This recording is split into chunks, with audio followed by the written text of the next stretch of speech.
revitalisasi besar pada tahun 2022 meningkatkan fasilitasnya dan kini bandara kembali difokuskan untuk kepentingan militer dan penerbangan VIP. Selanjutnya, selanjutnya yaitu tata letak bandar udara.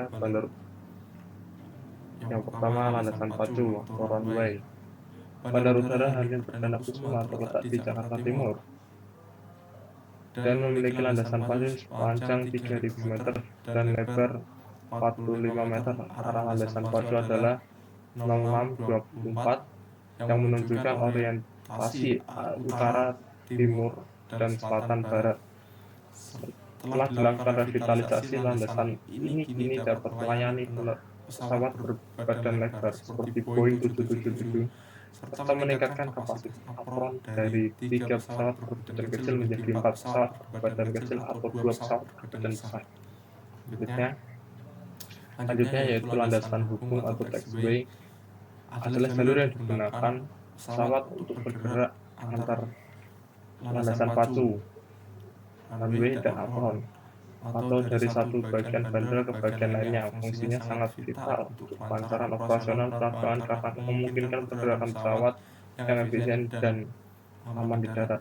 Lebar taxiway existing di Bandar Udara Perdana Kusuma adalah sekitar 25 meter yang telah dievaluasi dan dinyatakan memenuhi standar internasional dari ICAO dan FAA. Terdapat 2 exit taxiway dengan sudut 90 derajat dan 1 taxiway dengan sudut 45 derajat yang dirancang untuk memfasilitasi perjalanan pesawat dengan aman. Selanjutnya ada landas hubung atau apron.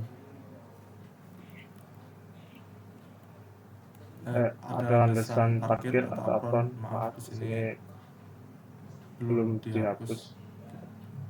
Bandar Udara Halim Perdana Kusuma memiliki 2 apron utama, yaitu apron utara dan apron selatan. Ukuran apron utara adalah 711 meter kali 125 meter dengan apron selatan berukuran 470 meter kali 135 meter. Kapasitas parking stand di apron ini dapat bervariasi tergantung pada ukuran pesawat. Parking stand terdapat beberapa stand parkir yang dapat menampung antara 2 hingga 6 pesawat. Misalnya stand Alpha 1-3 dapat menampung lebih banyak pesawat dibandingkan dengan stand Bravo 13. Selanjutnya yaitu pembahasan sistem drainase bandar udara. Sistem drainase di Bandara Halim Perdana Kusuma sangat vital, terutama saat musim hujan karena sebelumnya sering terjadi genangan air yang mengganggu penerbangan. Masalah utamanya adalah kapasitas saluran yang tidak memadai. Untuk mengatasinya, dilakukan revitalisasi berupa pelebaran dan pendalaman 2 kolam resapan serta normalisasi saluran air di beberapa area. Pemeriksaan rutin pada manhole dan pintu air juga dilakukan, ditambah kesiagaan mobil pompa.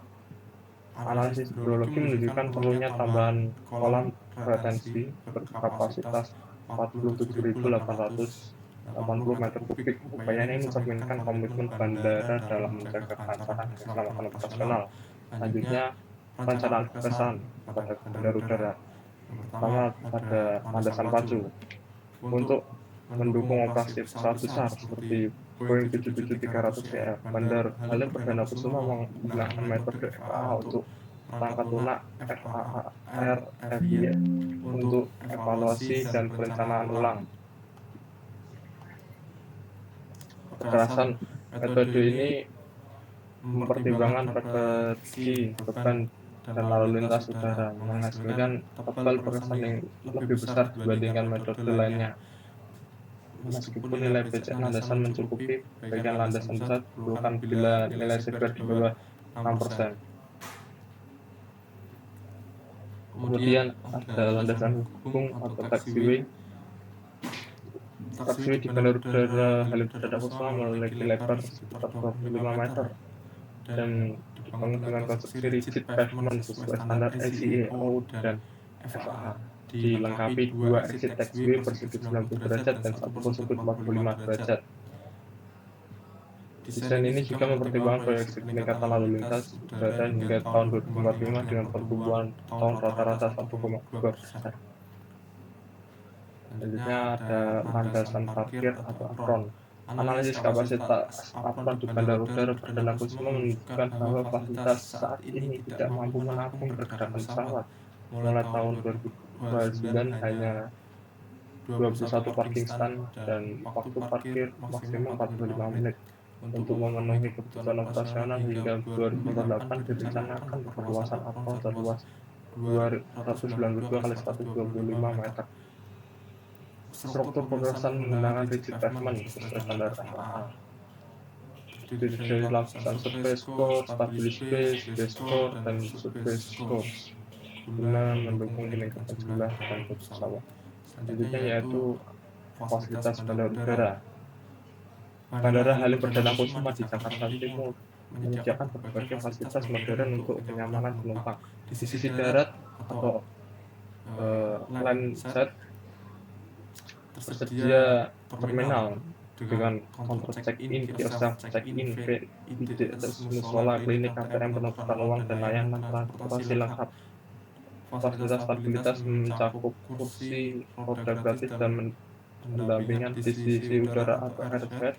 Bandara memiliki landasan pacu 3.000 meter dan apron untuk 22 pesawat. Revitalisasi terminal kedatangan memperluas area dan menambah baggage conveyor belt, mengusung konsep smart airport. Tersedia e-kios, self check-in, lounge premium, duty free, restoran, dan ruang merokok guna meningkatkan pengalaman penumpang. Kemudian dampak lingkungan bandar udara. Bandar udara Halim Perdana Kusuma menimbulkan dampak lingkungan signifikan terutama kebisingan dan polusi. Tingkat kebisingan di sekitar bandara melebihi batas aman atau 55 desibel dengan catatan mencapai 67,01 sampai 79,19 desibel yang berpotensi menimbulkan gangguan kesehatan. Selain itu, emisi pesawat dan limbah pencemari udara serta pengembangan kawasan bandar udara menyebabkan hilangnya ruang hijau dan fragmentasi habitat. Untuk mengurangi dampak tersebut diperlukan banyak mitigasi seperti penanaman vegetasi sebagai peredam kebisingan, mengelola limbah yang baik, dan perencanaan tata ulang dengan zona penyangga. Selanjutnya kita berikan terakhir yaitu penutup. Kesimpulan, dengan meningkatnya aktivitas penerbangan, Bandara Halim Perdana Kusuma menghadapi tantangan teknis terkait kapasitas landasan pacu, sistem drainase, dan fasilitas penunjang. Evaluasi menunjukkan perlunya pengembangan peta landasan, taxiway, dan apron untuk menjamin efisiensi dan keselamatan operasional. Sistem drainase diperbaiki melalui pelebaran kolam resapan dan penambahan kolam retensi. Kekerasan dirancang ulang dengan metode FAA, mempertimbangkan pertumbuhan lalu lintas hingga 2045. Bandara ini juga mengadopsi konsep smart airport untuk meningkatkan kenyamanan penumpang. Namun dampak lingkungan seperti kebisingan dan polusi udara tetap menjadi perhatian, sehingga strategi mitigasi sangat diperlukan. Demikian presentasi dari saya. Terima kasih atas perhatian.